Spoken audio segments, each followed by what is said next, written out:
Hey, welcome back to Juice Moose channel. Today I'm going to show you how to change a Fox 38 air shaft from a 180 to a 160 and also do a lower leg service. First step, get all the air out of your air chamber, and make sure also you get all the settings of your compression and your rebound.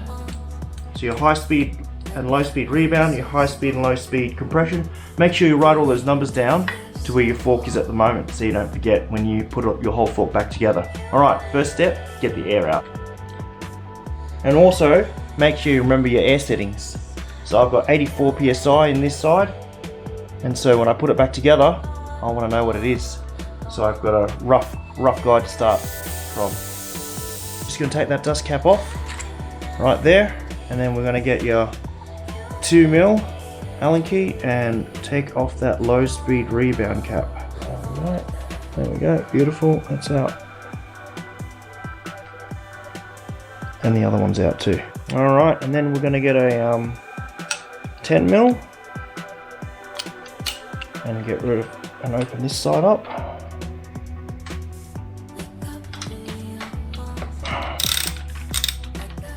There we go, anti-clockwise. And also get a 15mm and loosen the other side. There we go. Once these are a bit loose, you can just use the end of their your socket and give it a good whack. Just to loosen it up. That's done the job. And the same with the other one on the top. Give that a good, loosen it up and give it a good whack.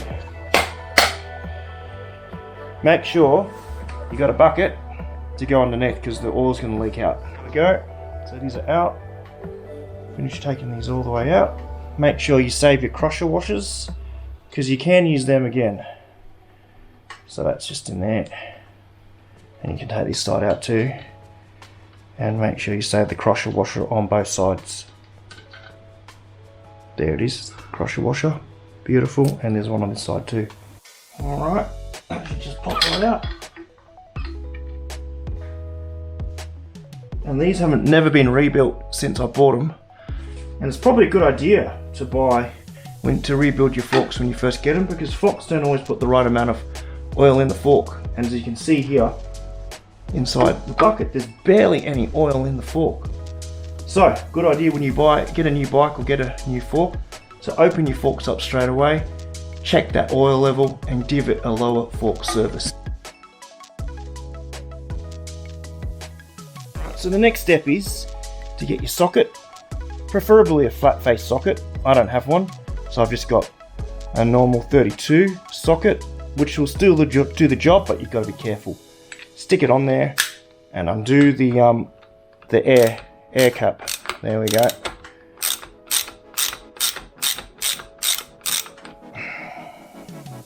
And that should come out quite nicely. There we go. One spacer in there. Air cap off. Alright, this next bit's fairly tricky. There's a little spring in there that you gotta work your way around. So once you got your tool in there, you've just got to go all the way around. Just got to lift it out. Once you've gone all the way around, just remember how to put it back in as well. So here you go. There's that spring there. It's a bit of a funny spring. So as you can see, I'll undo it. It just works your way around. So you just got to work your way all the way around to get that spring off there. Once that's off, you can do the next step, which is just pulling out the old air tube. So now that we've got that ring out, all it needs to do is this part of the air shaft needs to come up. So what I'm going to do is going to push it up and give it a big pull. Here we go. Hopefully that'll get it out. Up. And there we go, it's out. You can see that the 160 is much shorter than the 180. So we're going to install the 160 now. Alright, so next step is to clean out this whole air shaft side. So got some isopropyl alcohol, Give it a good spray around. Give it a good clean. Get a rag of some sort. Cleanish rag, I guess is best. And get that through. Stick it right in. And then poke it right through. Just get a piece of wood so it won't scratch anything, and just stick that all the way through, and that should come out the bottom side. There we go. Beautiful, nice and clean. Get that piece of wood back out, and we're good to do the next step, is install the air shaft. Alright, with the new air spring, just want to make sure it's all clean. So I'm just going to give it a good clean with the isopropyl alcohol. Get that all beautiful and clean, because I had it sitting on the ground there, which I probably shouldn't have. And then make sure we grease this up good. So first thing to check is that it's greased up the top. You can see there's a bit of grease in there. That's come from the factory. It's probably enough. Just yeah, probably enough grease in there, as you can see there. And then I'm just going to get some Slickoleum over here. It's good stuff, Slickoleum. And stick that inside around the top here and around the seal here. Those parts don't move, it's just to help with the air seal and when I slide it back in. So there's that good stuff. Don't put too much, just put enough to help it slide the seal. There we go.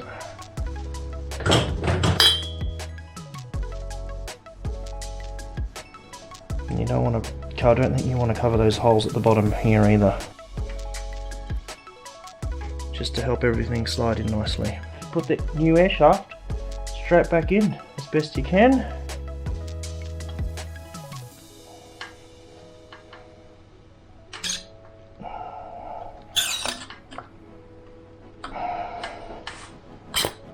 And there we go. Just make sure that's all together. Yep. Feels pretty good. And then got to put that spring back in. So I'll get that spring and pretty much install it the same way as we took it out. That bit in, and then we'll work our way around.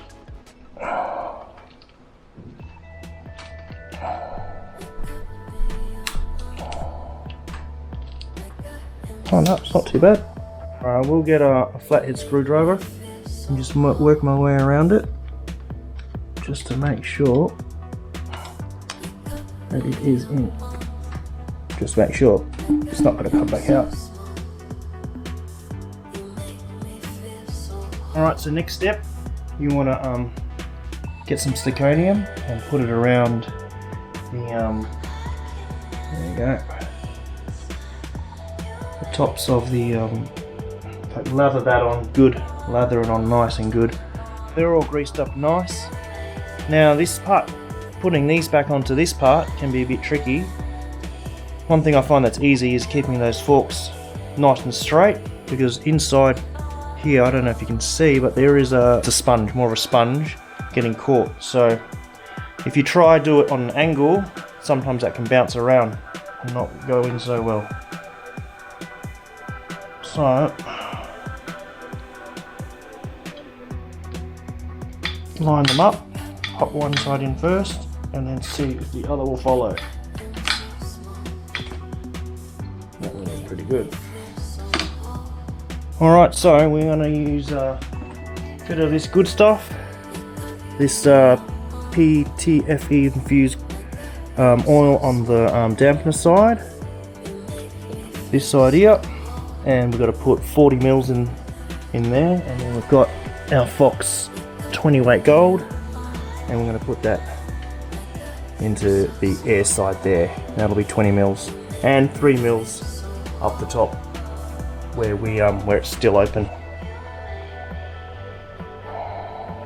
Do same to the other side, but the 20 weight gold on the air side, 20 mils on the other side. Now, remember, the interesting thing is that we didn't get 40 mils out of this side. We barely got anything out of this side. So, reminder, when you get your new forks, do a low leg service and check to actually put the right amount of oil in there. It's actually quite a common thing. I've talked to one of my friends who's an engineer, and he says often they don't put much oil in from the factory.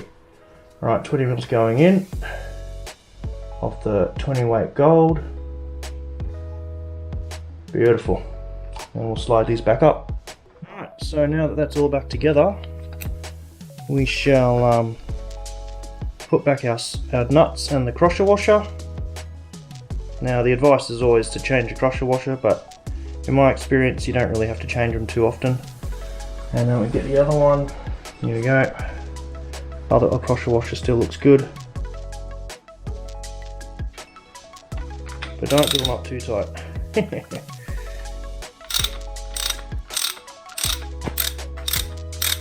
Now I know you're supposed to use a torque spanner and stuff like that, but my experience, as long as you don't go too tight and let that crusher washer do its job, then you should be alright. So I'm going to slide down. Don't lose this little spring. Right there's a little spring. Don't want to lose that guy. Okay. And then there's a little divot on the, don't know if you can see it, but you'll be able to see it on the low speed rebound, and you want to line up your Allen key screw on that and then tighten her up.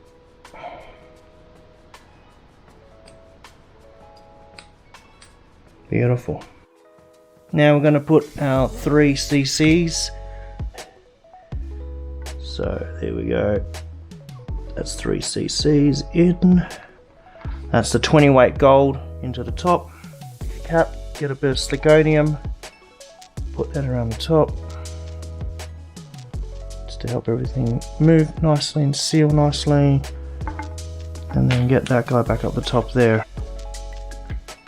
Be careful not to slip it if you don't have a flat wrench. And then you can pump her up back to those settings that you wrote down at the start when you started, and tune your compression and rebound back to where you had it before. Alright, well guys, thanks for watching, hope that helped. That's basically a low leg service if you don't want to do the air shaft change, but alright, Juice Smooth signing out, take it easy.